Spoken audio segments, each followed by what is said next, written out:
हरे कृष्ण। ओम श्री विष्णवे नमः। आज का दिन अत्यंत पावन है क्योंकि आज है सावन मास की पुत्रदा एकादशी।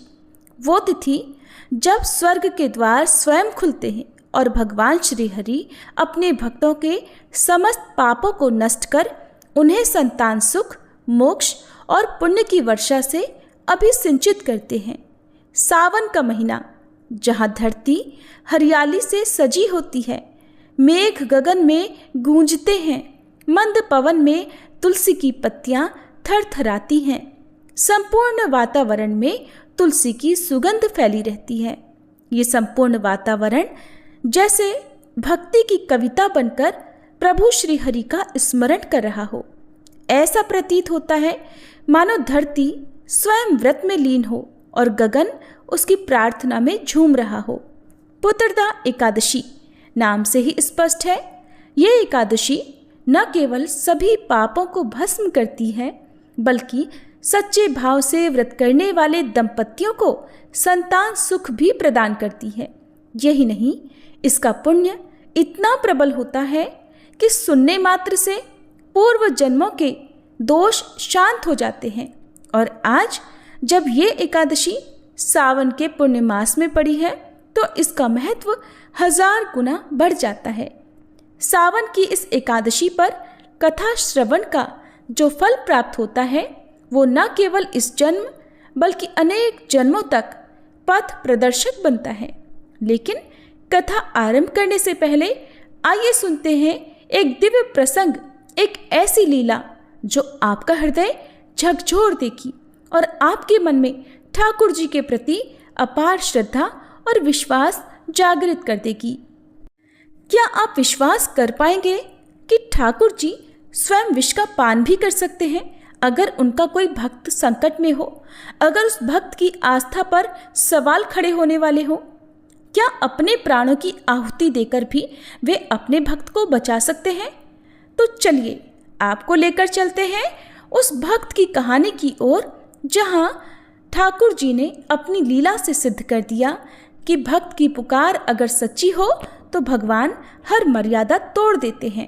अब हम सुनते हैं वह मर्म स्पर्शी प्रसंग और फिर उसकी अंतर्धारा में बहते हुए आरंभ करेंगे सावन पुत्रदा एकादशी की वो अमर कथा जो न केवल सुनने योग्य है बल्कि जीवन को दिशा भी देने वाली है। और अगर आपको हमारे चैनल पर सुनाई गई ये कथाएं पसंद आए तो वीडियो को लाइक तो जरूर कीजिएगा। इसके साथ साथ कमेंट बॉक्स में ठाकुर जी की जय भी जरूर लिख दीजिएगा ताकि ये पता चल सके कि आपको आज की कथाएं बहुत पसंद आई हैं।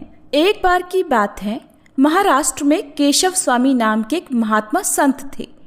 वे जानते थे कि भगवान नाम जपने से कलयुग के सारे दोष मिट जाते हैं।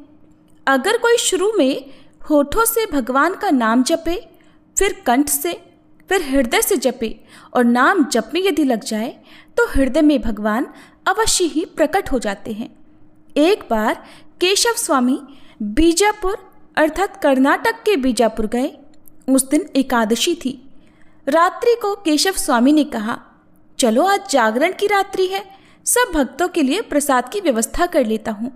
अब फलाहार में भला क्या लिया जाए, रात्रि को फल भी नहीं खाना चाहिए।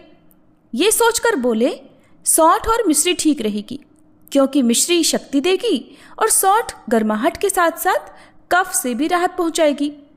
अब बहुत देर भी हो गई थी, रात के लगभग 12 बजने वाले थे। दुकानदार अपनी अपनी दुकानें बंद कर सब सो गए थे। किसी एक दुकानदार को केशव जी ने जाकर जगाया। उन्होंने कहीं से सुन रखा था कि उपवास में अकेले मिश्री नहीं खानी चाहिए, इसलिए सौंठ और मिश्री ले आए और भगवान को भोग लगाया। लालटेन का जमाना था। सौंठ के टुकड़े और वचनाग के टुकड़े एक जैसे लगते हैं। अंधेरे में और ऊपर से आधी नींद में दुकानदार ने सौंठ की बोरी के बदले वचनाग की बोरी से सौंठ समझकर 5 सेर वचनाग तौलकर दे दिया। अब वचनाग तो हलाहल जहर होता है। सांप या फिर बिच्छू के डंक आदि की जो औषधि बनाने वाले वैद्य हैं वे ही उसे खरीद कर ले जाते थे। अंधेरे में मिश्री के साथ वचनाग पीसकर प्रसाद बनाया गया और उसका भोग ठाकुर जी को लगा दिया। ठाकुर जी ने देखा कि केशव स्वामी के साथ साथ सभी भक्त तो सुबह होते होते ही मर जाएंगे। उनको तो बेचारों को खबर भी नहीं थी कि सौंठ की जगह ये हलाहल जहर आ गया है। अब ठाकुर जी ने अपनी कृपा की, उन्होंने करुणा करके प्रसाद में से जहर स्वयं खींच लिया। उधर अगली सुबह वह व्यापारी जब नींद से जागा तो दुकान में उसने देखा तो देखकर हैरान रह गया। अरे रे, ये क्या हो गया? ये तो बहुत बड़ा पाप हो गया मुझसे, बहुत बड़ी गलती हो गई, क्योंकि सौंठ का बोरा तो ज्यों का त्यों बंद पड़ा है और वचनाक जहर का बोरा खुला हुआ पड़ा था। मैंने गलती से वचनाक दे दिया। लगता है वो सारे भक्त तो मर गए होंगे। अरे, मेरा तो सत्यानाश हो जाएगा। व्यापारी डर गया, दौड़ा दौड़ा आया और बोला, कल रात मैंने गलती से वचनाक तौल के दे दिया था। अरे, किसी ने खाया तो नहीं? केशव स्वामी बोले, वो तो रात में ही ठाकुर जी को भोग लगाने के बाद प्रसाद के रूप में भक्तों में बंट गया था। दुकानदार बोला, कोई मरा तो नहीं? नहीं, किसी को कुछ भी नहीं हुआ। केशव स्वामी और उस व्यापारी ने मंदिर में जाकर देखा तो ठाकुर जी के शरीर में विकृति आ गई थी। मूर्ति नीलवर्ण की हो गई थी, एकदम विचित्र लग रही थी, मानो ठाकुर जी को किसी ने जहर दे दिया हो। अब तो केशव स्वामी सारी बात को समझ गए। हाथ जोड़कर बोले, प्रभु, आपने भाव के बल पर यह जहर खुद पी लिया। आप तो सर्वसमर्थ हो। पूतना के स्तनों से हलाहल जहर पी लिया और आप ज्यों के त्यों रहे। कालिया नाग के विष का असर भी नहीं हुआ था आप पर, तो फिर ये वचनाक का जहर आपके ऊपर क्या असर कर सकता है भला? अब आप कृपा करके इस जहर के प्रभाव को अपने ऊपर से हटा लीजिए और पहले की तरह हो जाइए। इस प्रकार सच्चे मन से प्रार्थना और स्तुति की तो देखते ही देखते दुकानदार और भक्तों के सामने भगवान की मूर्ति पहले जैसी प्रकाशमयी तेजोमयी हो गई। समय कैसा भी हो, स्थिति कैसी भी हो, अगर भाव शुद्ध हैं और हृदय में भगवान परमात्मा के रूप में विराजमान है तो भक्त का अहित कभी हो ही नहीं सकता। ये दृढ़ विश्वास होना चाहिए। वो तेजोमय लीलाधारी भगवान श्री कृष्ण अपने भक्तों की रक्षा हर प्रकार से हर समय करते हैं। इसलिए सदैव प्रसन्न रहिए। जो मिला है वही पर्याप्त है। जिसका मन मस्त है उसके पास समस्त है। सभी प्रेम से बोलिए, राधे राधे, हरे कृष्ण। आज जब सावन की शीतल बयार तन को नहीं मन को छू रही हो, जब मेघों की गर्जना में जैसे वेदों का गान गूंज रहा हो और जब हर मंदिर में घंटियों की ध्वनि के संग तुलसी और शालिग्राम की आरती हो रही हो, तब जान लीजिए एक ऐसा दिन आ पहुंचा है जो स्वर्ग के द्वार खोलने वाला है। आज है सावन मास की पुत्रदा एकादशी। ये कोई साधारण तिथि नहीं, ये वो दिन है जब भगवान विष्णु स्वयं योग निद्रा में अपने भक्तों को पापों से मुक्त करने, संतान सुख प्रदान करने और जीवन को पुण्य से पूरित करने के लिए ये एकादशी सौंपते हैं। पुत्रदा एकादशी का व्रत न केवल उन दंपतियों के लिए अमृत है जो संतान सुख की कामना करते हैं, बल्कि उनके लिए भी है जो पूर्व जन्मों के पाप, इस जन्म के कष्ट और अज्ञात दुखों से छुटकारा पाना चाहते हैं। आज के दिन कथा का श्रवण सहस्त्र गोदान, गंगा स्नान और तीर्थ यात्रा से भी श्रेष्ठ कहा गया है। तो चलिए, आज जब हम इस कथा को सुनने बैठे हैं तो ये केवल एक पौराणिक प्रसंग नहीं बल्कि एक संवाद है भगवान श्री कृष्ण और धर्मराज युधिष्ठिर के बीच, जिसमें छुपा है मोक्ष का मर्म और भक्ति का परम फल। आइए नेत्रों को मूंदिए और कल्पना कीजिए उस दिव्य क्षण की जब श्री कृष्ण स्वर्ण जटित रथ पर आरूढ़ होकर हस्तिनापुर की सभा में पधार रहे हैं। चारों ओर पुष्प वर्षा हो रही है, देव गंधर्वों का गान गूंज रहा है। धर्मराज हाथ जोड़कर प्रभु से निवेदन करते हैं, हे मधुसूदन, कृपया हमें बताइए उस व्रत की महिमा जो इस युग में हमारे और हम जैसे गृहस्थों के लिए मोक्षदायक है। और अब प्रभु श्री कृष्ण अपने मधुर वचनों से पुत्रदा एकादशी की अमृत कथा आरंभ करने जा रहे हैं। श्री पद्म पुराण में वर्णित पौराणिक कथा के अनुसार महाराज युधिष्ठिर ने पूछा, हे मधुसूदन, श्रावण मास के शुक्ल पक्ष में किस नाम की एकादशी आती है, कृपया उसका भी वर्णन कीजिए। तब भगवान श्री कृष्ण बोले, राजन, प्राचीन काल की बात है।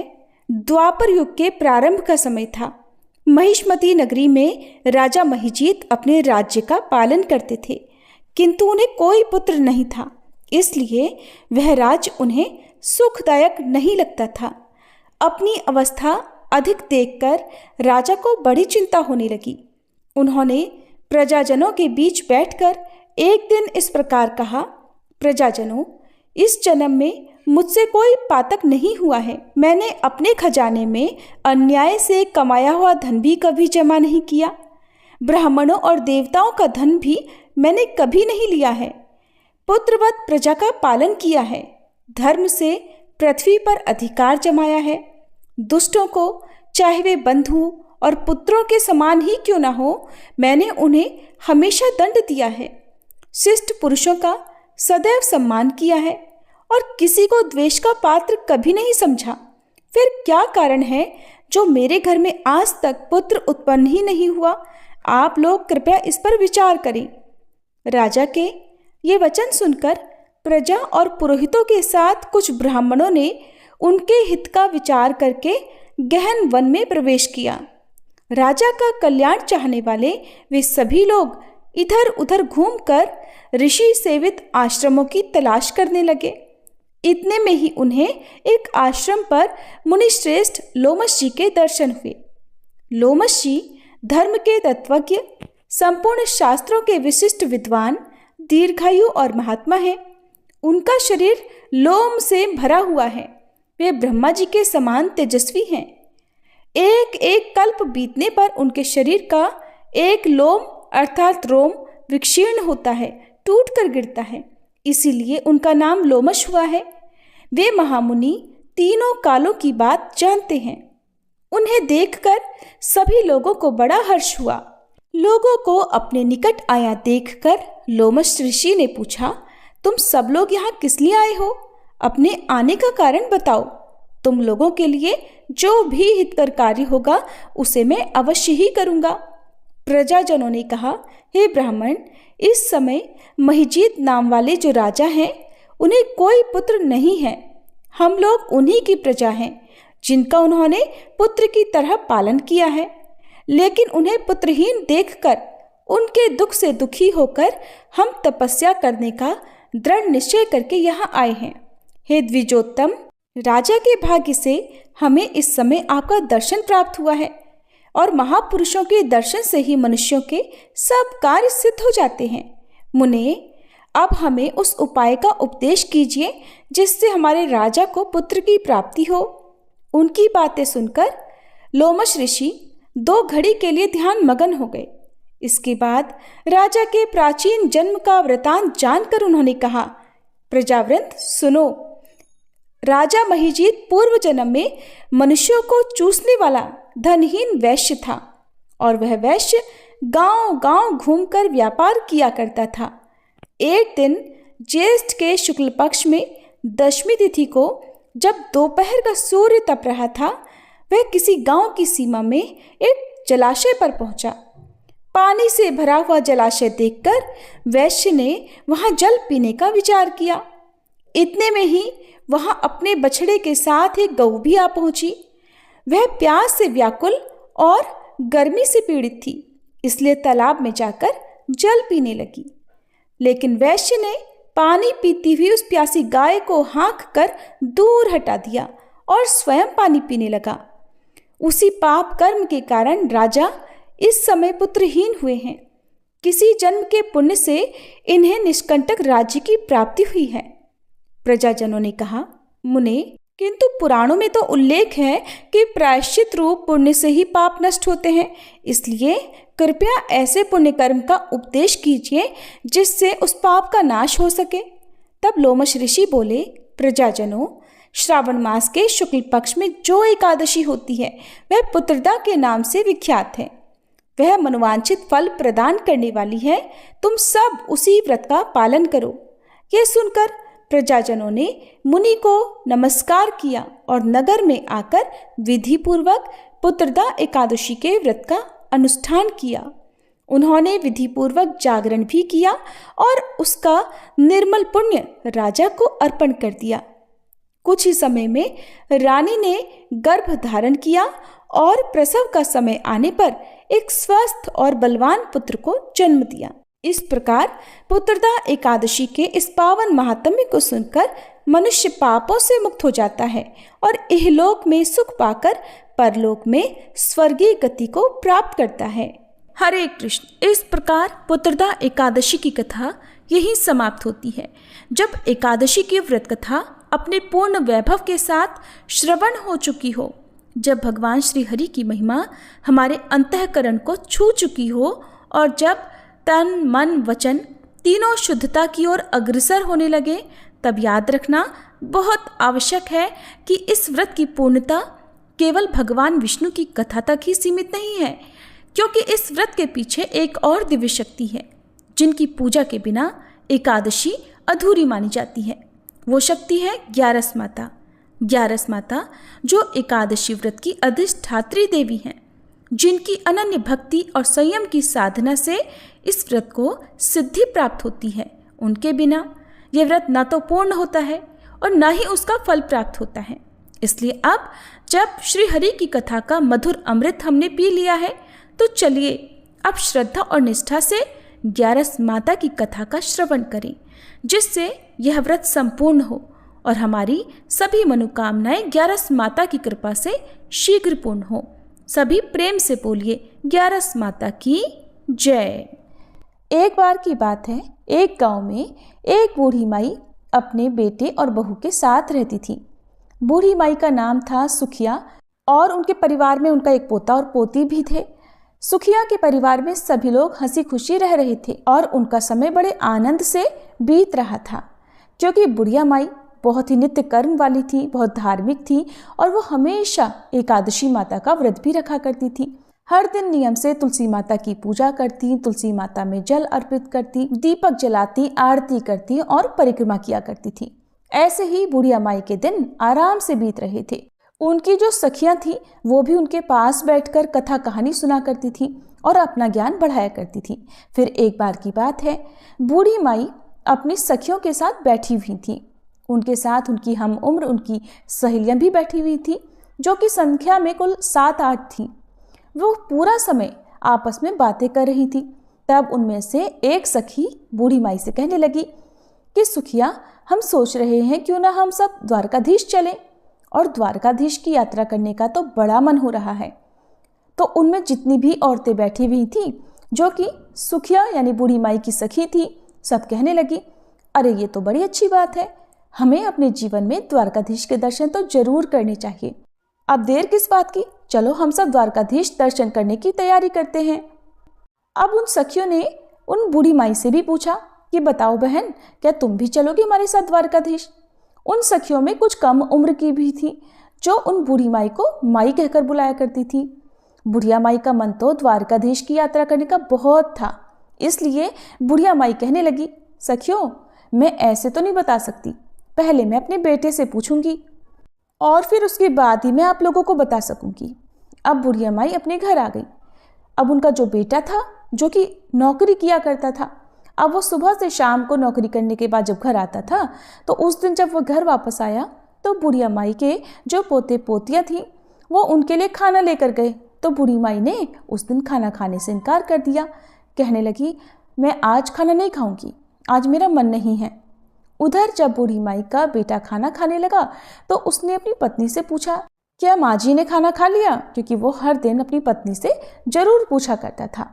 तब उसकी पत्नी कहने लगी, देखो जी, आज तो माई ने खाना खाने से इनकार कर दिया और कह रही है कि आज मेरा मन नहीं है। ये सुनते ही बूढ़ी माई का बेटा अपनी माँ के पास गया और जाकर कहने लगा, माँ क्या बात है, आज तुमने भोजन क्यों नहीं किया? तब बूढ़ी माई कहने लगी, बेटा आज मेरा बिल्कुल मन नहीं है। तो बेटा कहने लगा, माँ जी कहीं आपकी तबीयत तो खराब नहीं है? अगर कोई परेशानी है तो मुझे बताओ, मैं अभी आपको वैद्य जी के पास लेकर चलता हूँ।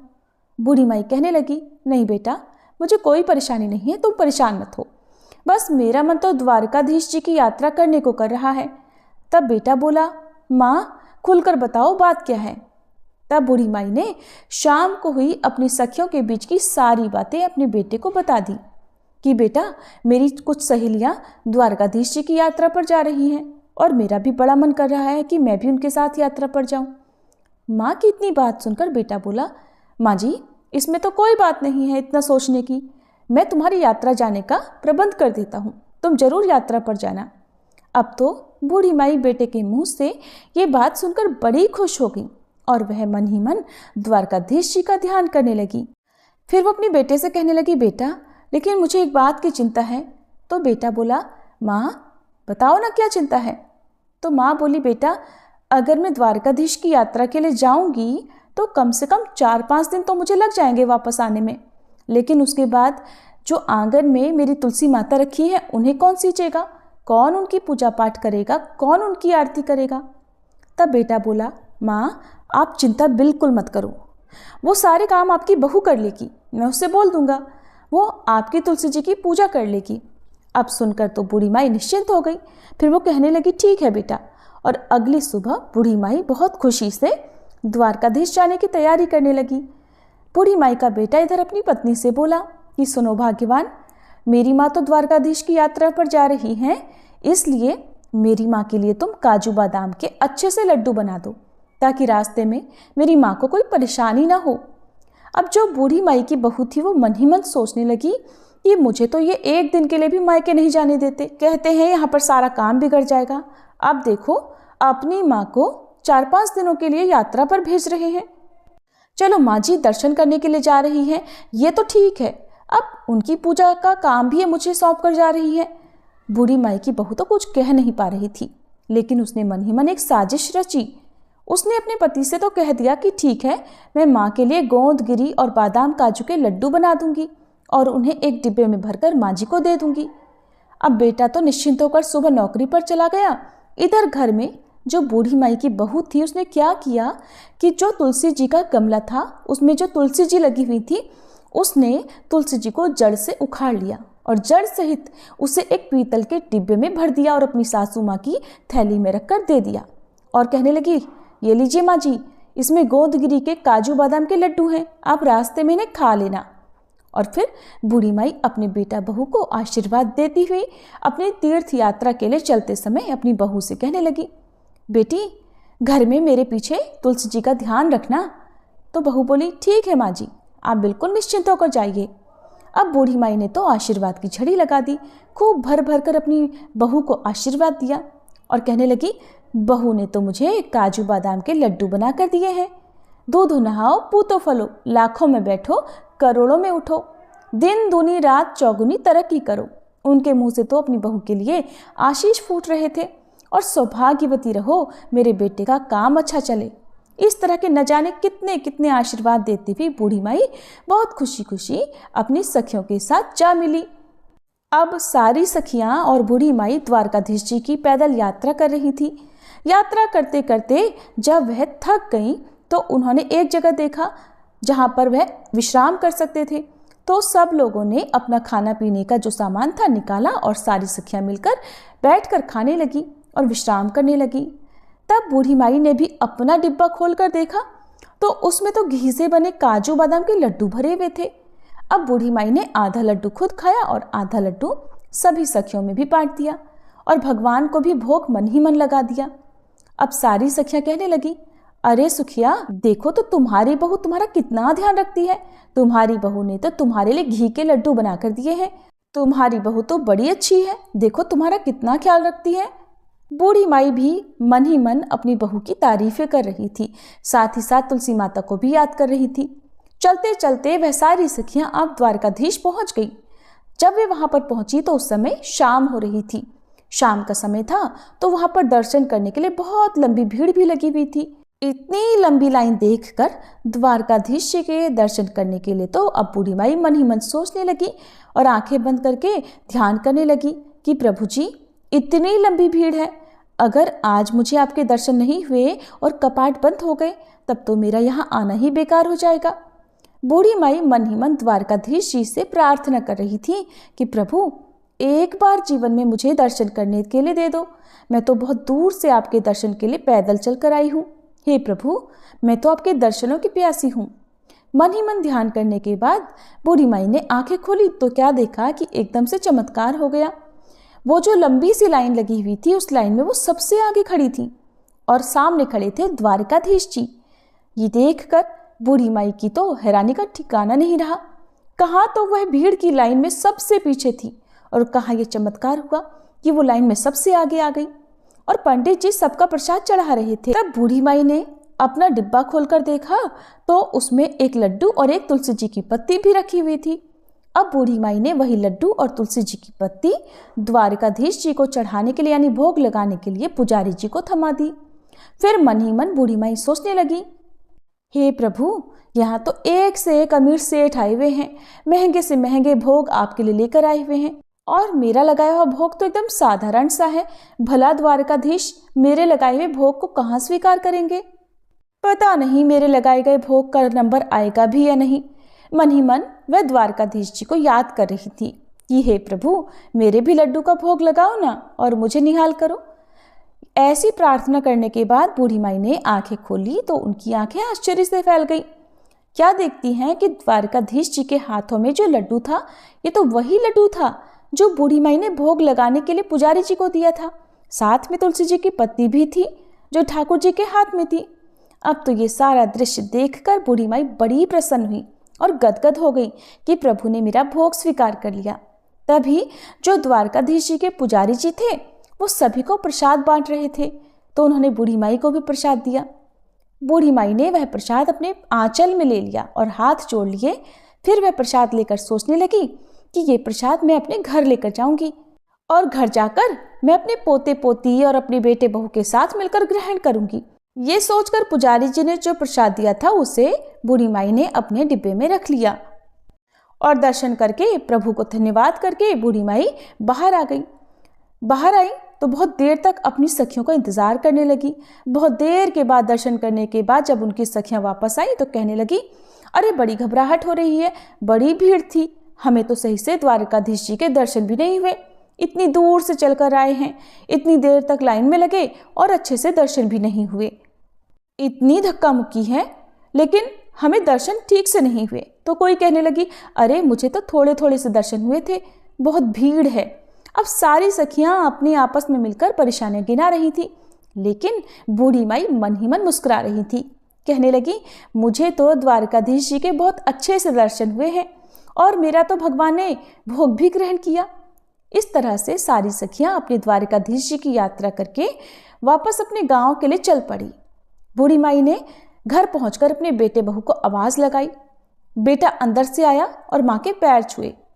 बेटे को माँ ने बहुत से आशीर्वादों की झड़ी लगा दी कि जुग जुग जियो मेरे लाल, मेरी यात्रा तो बड़ी सफल रही। फिर कहने लगी, अरे बेटा, बहू कहाँ है?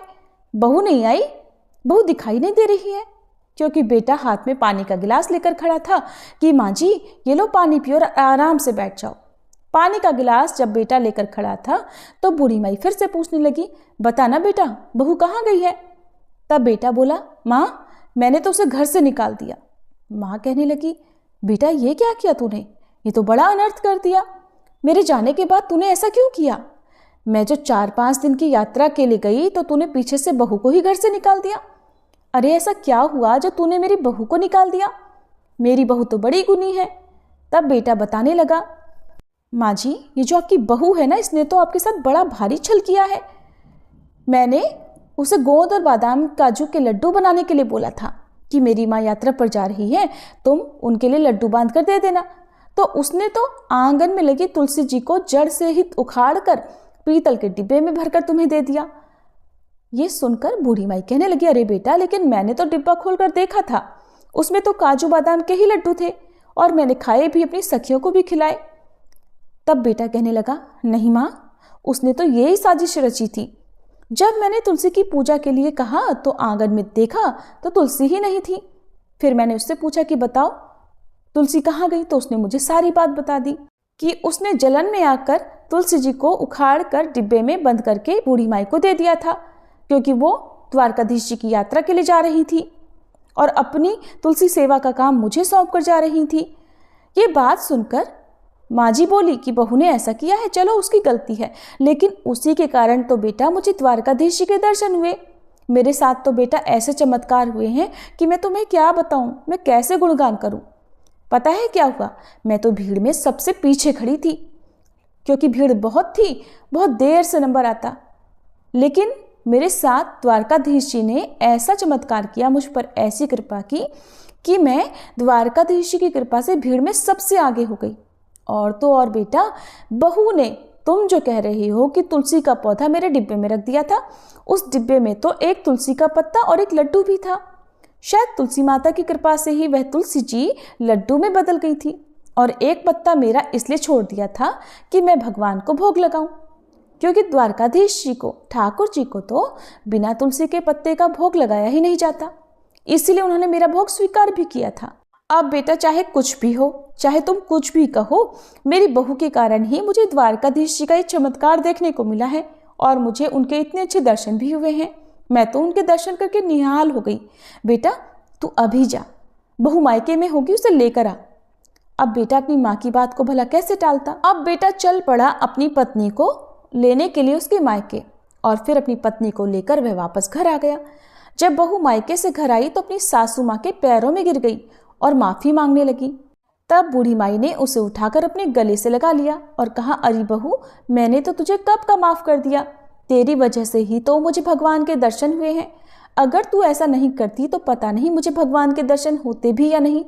मैंने तुझे माफ़ कर दिया, लेकिन हाँ, अगर तुझे माफ़ी मांगनी है तो एकादशी माता और तुलसी माता से मांगो। तब बहू ने तुलसी माता से माफ़ी मांग ली। फिर उन्हें याद आया कि अरे, जो द्वारकाधीश से तुम्हारे लिए मैं प्रसाद लेकर आई थी, याद है कहाँ है। बच्चे आए थे खेलते हुए तो कहने लगे, दादी माँ आ गई, दादी माँ आ गई। दादी माँ, आप यात्रा पर गई थी तो बताओ ना हमारे लिए क्या लेकर आई।